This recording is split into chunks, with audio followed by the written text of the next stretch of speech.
Ayuka, good to see you. Hi, Monty. So as Europe swelters under a major heat wave, the energy intensiveness of artificial intelligence was in focus at a climate conference in London. Well, Monty, as we know, data centers use a lot of electricity and generate a lot of heat, so their impact on climate change is a big concern. At the London event, UN Secretary General Antonio Guterres called on AI companies to disclose the environmental impact of their systems. Luke Trago reports. As London sweats amid a record-breaking European heatwave, the city was hosting its annual Climate Action Week, and the United Nations Secretary General used the moment to sound the alarm about the environmental impact of artificial intelligence. AI is also hungry for land, water and power. The data centers behind it already consume more electricity than most nations. By 2030, they could use more power than all but 5 countries. That's about 1.5 million barrels of oil a day just to keep the servers running by the end of the decade, roughly the daily output of a mid-sized oil producer, not to mention the projected water requirements for cooling on the same timescale, 9.3 trillion litres, enough to meet the minimum domestic needs for 1.3 billion people across sub-Saharan Africa for an entire year. Now, amid the global AI boom, what the UN chief wants is more transparency and a roadmap towards sustainability and the use of renewable energy, after a report from the organization's Institute for Water, Environment and Health outlined the issue. By recognizing AI's physical impacts and implementing strict life cycle management, the international community can ensure that technological advancement remains environmentally manageable. Communities and civil society should be involved early in siting decisions with enforceable transparency, consultation and grievance mechanisms, especially in environmentally stressed regions. Some are already taking such steps. An alliance of dozens of cities around the world seeking to limit climate change announced a pact on Tuesday, aiming to ensure data centers will be built in a way that minimizes further environmental risk. Well, the US and Iran have been giving different accounts of their peace deal, including on frozen Iranian assets. Well, access to its assets trapped overseas has been one of Tehran's key demands in negotiations with Washington. On Tuesday, Iran's state media said about $12 billion worth of those would be released under a preliminary agreement with the United States. Meanwhile, US President Donald Trump posted on social media insisting that any unlocked funds can only be used to buy food and medical supplies from the United States. Iran's ambassador to the United Nations in Geneva rejected Washington's claim, saying that the Iranian government would have total control over the funds. Iran is the only country who decides what to do with those assets, and there would be no any role for any other country or entity to have a say on how those assets should be used by Iran.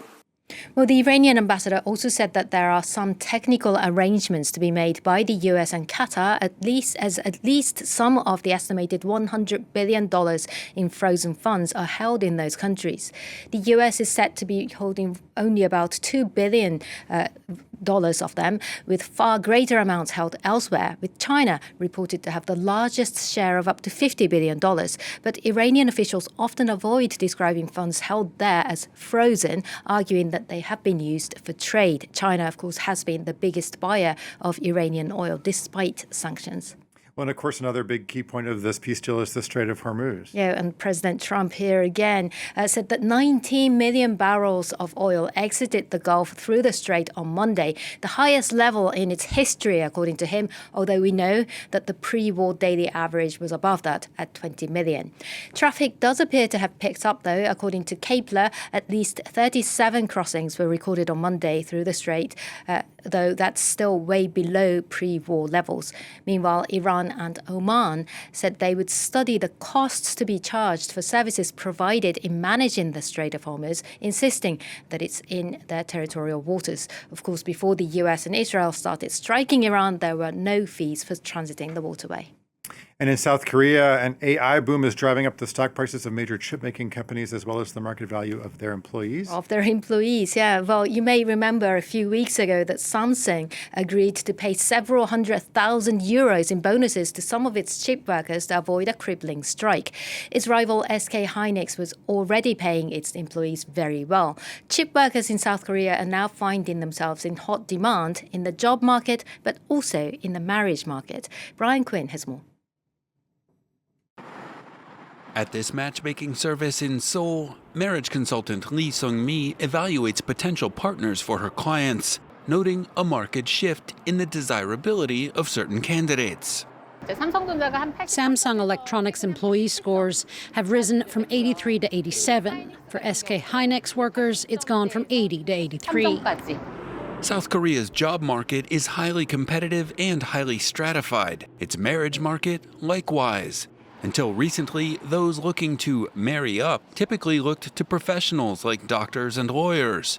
But engineers and technicians at the company's top chip makers are now raking in bonuses that can exceed $400,000 in a country where the average annual salary is less than $30,000. These days, people don't just assume that professionals automatically make a lot of money the way they used to. Instead, there's a stronger preference for roles with clearly high pay, like people at SK Hynix. And those positions are getting more attention.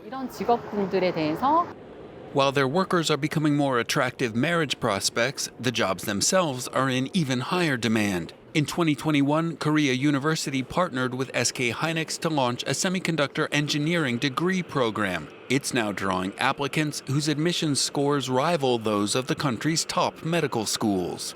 Semiconductors are arguably the only industry that can truly ride the AI boom. They've taken center stage, and the result is outsized salaries and bonuses, so much so, in effect, it's created a new class. Analysts say the industry's prestige is finally catching up to its economic contributions, but that the massive payouts risk deepening the country's already profound economic inequality. Brian Quinn with that report, and that's it from the Business Desk. Okay, thanks a lot, Yuka.